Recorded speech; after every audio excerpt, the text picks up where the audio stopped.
பெங்களூரு நகரத்துக்குள்ளே பரபரப்பாக இருக்கிற ஒரு சாலை, அந்த வழியாக நம்ம போகிறப்ப பார்த்த ஒரு ஆச்சரியமான விஷயம், பெரிய பெரிய பாறைகள் அப்படியே உருண்டு கிடக்கிற மாதிரியும் ஒரு பெரிய மலை வந்து சிட்டிக்குள்ளே இருக்கிற மாதிரியும் இருக்குது பார்க்குறதுக்கு. இது என்னவாக இருக்கும் அப்படின்னு நம்ம கிட்ட போய் பார்க்கலான்னு பார்த்தா கீழே வந்து ஒரு வழி போகுது, குகைக்குள்ளே போகிற மாதிரியே இருக்குது பார்க்குறதுக்கு. அப்போ குகை அமைப்பில் ஏதோ கட்டியிருக்காங்க அப்படின்னு தெரிஞ்சுது. அப்புறம் போய் பார்த்தா தான் தெரியுது இது வந்து ஒரு கோவில். கோவில் அப்படின்னா இப்படி தான் கட்டணும் அப்படின்ற ஒரு அமைப்பையே மாற்றி இப்போ வித்தியாசமாலாம் கட்டுறாங்க. கிட்ட வந்து பார்க்குறப்போ ரொம்பவே பிரம்மாண்டமாக இருக்குங்க. ஒரு பெரிய பாறை குகைக்குள்ளே போகிற மாதிரி தான் இருக்குது. இந்த குகை கோயிலுக்கு என்ன பேர் அப்படின்னு பார்த்தோன்னா ஸ்ரீ கோவர்தன க்ஷேத்ரா அப்படின்னு போட்டிருக்கு. அப்புறம் பார்த்தா கீழே வந்து ஒரு மடத்துடைய பிரான்ச்சுங்க. இது உடுப்பியில் இருக்கிற புத்தகை அப்படின்ற ஒரு வைணவ மடத்துடைய கிளை தான் இந்த கோவர்தன க்ஷேத்ரா.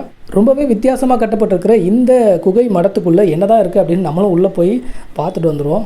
இந்த குகை மடம் பெங்களூரில் எங்கே இருக்குது அப்படின்னு பார்த்தோன்னா பெங்களூர் நகரத்துக்குள்ளேயே வந்து பசவனக்குடி அப்படின்ற ஒரு இடம், ரொம்பவே ஃபேமஸான ஒரு இடம். இங்கே வந்து ஒரு நந்தி கோயில் இருக்குங்க மலைக்கு மேலே, அது வந்து புல் டெம்பிள் அப்படின்னு சொல்லுவாங்க. ரொம்பவே பழமையான ஒரு கோவில். அந்த கோவிலுக்கு பக்கத்தில் தான் இந்த வித்தியாசமான மடம் இருக்குது. அநியாயத்துக்கு நம்ம குகைக்குள்ளே வந்த மாதிரியே இருக்குங்க. உண்மையே சூப்பராக பண்ணியிருக்காங்க.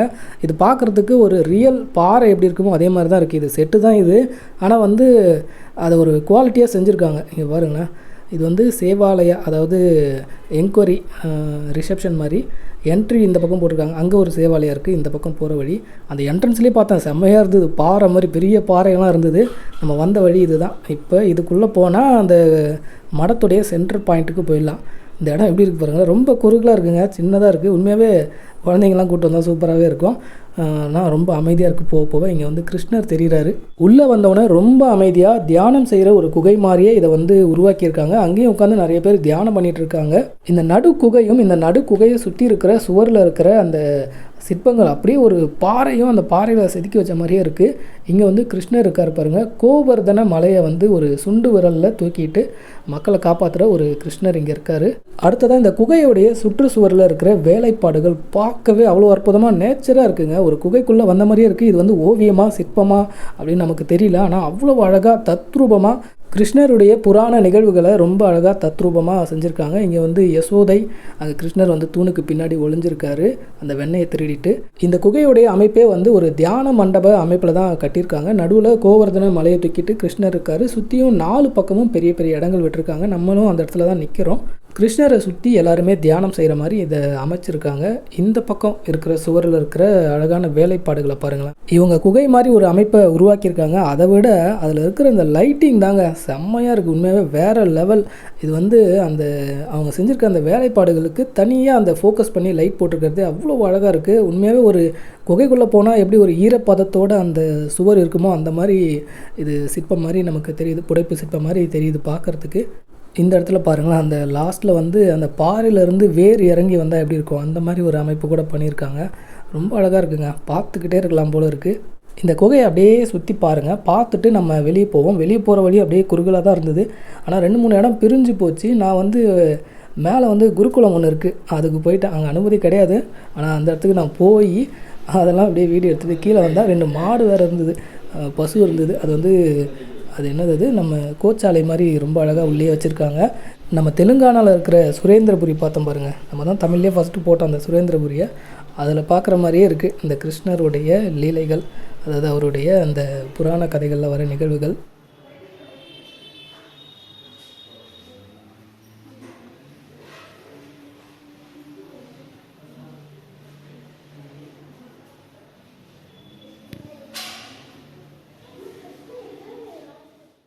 இப்போது இந்த குகையிலேருந்து நம்ம வெளியே போகிறோம். போகிற வழி ரொம்பவே இருட்டாக இருக்குது. அது வரைக்கும் அங்கங்கே எக்ஸிட்டுன்னு போட்டிருக்காங்க, இல்லைனா வழியே தெரியாதுங்க. நிறைய வழி பிரிஞ்சு போகுது, அங்கங்கே மண்டபம். அது பாருங்கள், நம்ம வந்த வழி எங்கே தான் இருக்குது. இங்கே பாருங்கள், இங்கே ஒரு ரிசப்ஷன் மாதிரி இருக்குது. இதெல்லாம் என்ன அப்படின்னு பார்த்தா பிரசாதம் கொடுக்குற இடமாங்க, பிரசாதாலயா அப்படின்னு போட்டிருக்காங்க. இங்கே பாருங்களேன், இது கூட அந்த ஒரு பாறையில் கட்டினா அமைப்பு எப்படி இருக்குமோ அது மாதிரி தூண்லாம் இருக்குது பாருங்களேன்.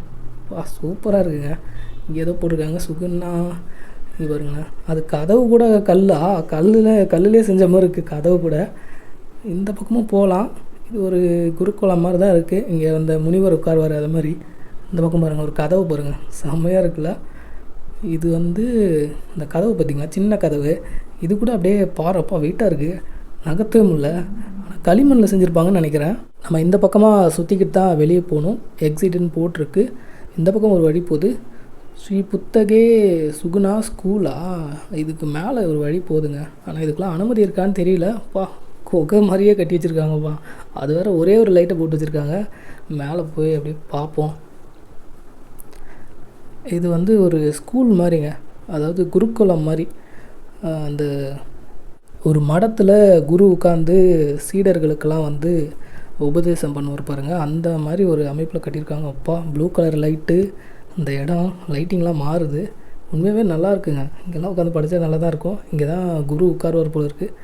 யாரும் நம்மளை கூப்பிட்றாங்க, கதவு கேட்டை தட்டி தட்டி.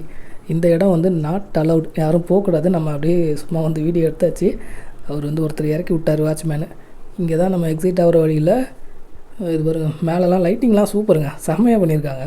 இதுதான் வந்து கோச்சாலை. இங்கே வந்து ஒரு 2 மாடு இருக்குது, பசு மாடு. இந்த இடம் மட்டும் நல்லா கூலிங்காக இருக்குங்க. ஏசி போட்ட மாதிரி இந்த மாடுகளுக்காக வந்து ஏசி போட்டு வச்சுருக்காங்கன்னு நினைக்கிறேன். 2 மாடு ரொம்ப அழகாக இருக்குது. கிணறு மாதிரி இருக்குது பார்க்குறதுக்கு அமைப்பு. இங்கே உண்டியல், இந்த பக்கம் நிறையா ஸ்லாப் மாதிரிலாம் இருக்குது. எல்லாம் வந்து அப்படியே ஒரு பாறையில் செஞ்ச மாதிரியே இருக்குது. ஃபைனலி நம்ம வெளியே வந்தாச்சு. இப்போலாம் நான் சென்னையில் இருக்கிற இடத்த சுற்றி பார்க்குறத விட பெங்களூரில் இருக்கிற இடத்த தான் நிறையா சுற்றி பார்க்குறேன். அப்படி பார்த்த ஒரு வித்தியாசமான இடம் தான் இது. பெங்களூரில் நிறைய விஷயங்கள் இருக்குது, அதில் இதுவும் ஒன்று. நீங்களும் வந்து அந்த நந்தி கோயிலுக்கு வந்தீங்கன்னா அதுக்கு பக்கத்துலேயே தான், ஒரு 200 மீட்டர் தான் இருக்கும், தள்ளி நடந்து வந்தால் இந்த இடத்துக்கு வந்துடலாம். இந்த பசவனகுடி அப்படின்ற இந்த நந்தி மலையில் இருக்கிற அந்த நந்தி கோயிலையும் நான் பார்த்தேன். ரொம்ப பெரிய நந்தி. அதுதான் வந்து இந்தியாவிலேயே 2வது பெரிய நந்தியாக. அந்த லேபாக்ஷிக்கு அடுத்து இருக்கிற பெரிய நந்தி அந்த நந்தி தானா. அந்த கோயிலையும் நான் பார்த்தேன். அது இன்னொரு வீடியோவில் நம்ம பார்ப்போம். இந்த பசவனகுடி நந்தி கோயிலில் ஒரு பெரிய வேர்க்கலை திருவிழாவே நடக்குமா. அது வந்து இந்த மாதம் தான், இந்த கார்த்திகை மாதம் கடைசி திங்கள் தான் அது நடக்குமா. பெங்களூரில் இருக்கிற ஒரு வித்தியாசமான கோவில், ஒரு மடம், அதை வந்து இந்த வீடியோவில் நம்ம பார்த்தோம். இந்த வீடியோ இதோட முடிஞ்சது. இந்த வீடியோ உங்களுக்கு பிடிச்சிருக்குன்னு நினைக்கிறேன். தேங்க்ஸ் ஃபார் வாட்சிங்.